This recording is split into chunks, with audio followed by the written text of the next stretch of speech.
মাদারীপুরের নব যোগদানকৃত জেলা প্রশাসক ও জেলা ম্যাজিস্ট্রেট মিস মার্জানা আক্তার জেলায় কর্মরত ইলেকট্রনিক ও প্রিন্ট মিডিয়ার প্রতিনিধিদের সঙ্গে এক সৌজন্য মতবিনিময় সভায় মিলিত হয়েছেন। সোমবার দুপুরে জেলা প্রশাসকের সম্মেলন কক্ষে আয়োজিত এই সভায় তিনি মাদারীপুরের সামগ্রিক উন্নয়নে গণমাধ্যম কর্মীদের গঠনমূলক পরামর্শ ও সহযোগিতা কামনা করেন।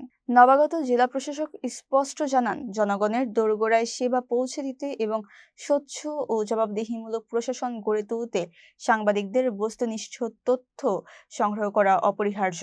উপস্থিত সাংবাদিকরা জেলার বিদ্যমান সমস্যা ও সম্ভাবনার কথা তুলে ধরলে তিনি ধৈর্যের সঙ্গে শোনেন এবং দ্রুত সমাধানের আশ্বাস দেন।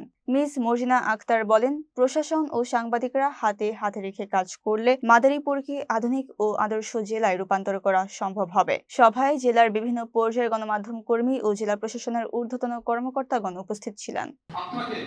এবং এবং যারা প্রশাসন আছে তাদের কাছে কঠোর প্রতিবদ্ধ হবে, কারণ আমরা তথ্য দিব। আপনি কি আপনার প্রশাসন গিয়ে তাদেরকে দূরে ছেড়ে দেবেন, সেই মানে পরবর্তীতে আমাদেরকে ঢুকিয়ে খাওয়াবেন, সেটা যেন না হয়। আমরা অবশ্যই এই রেকর্ডগুলো তালাবদ্ধ থাকে কেন, কাদের ইশারায়, কাদের সুবিধার জন্য? রেকর্ডরুম কি তালা মেরে রাখার নিয়ম আছে কিনা, নাকি তালা মেরে রাখা হয়?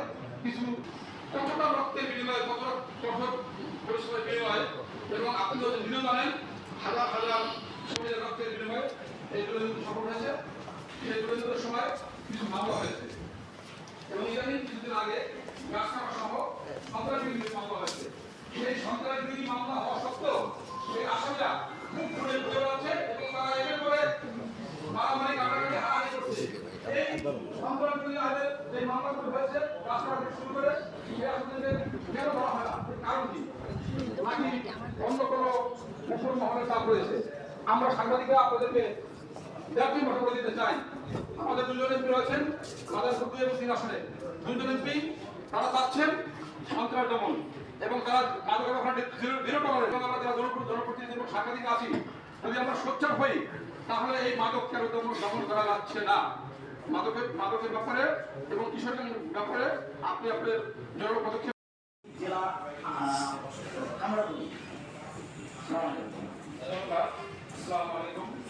আমি সেটা কি শুধু হওয়ার জন্য শুধুই মতো দেওয়ার সময় হয়, সেটা মাস হয় তাদের দুটি লাইসেন্স দেখা যায় তারা চিনের পার্টি তারপরে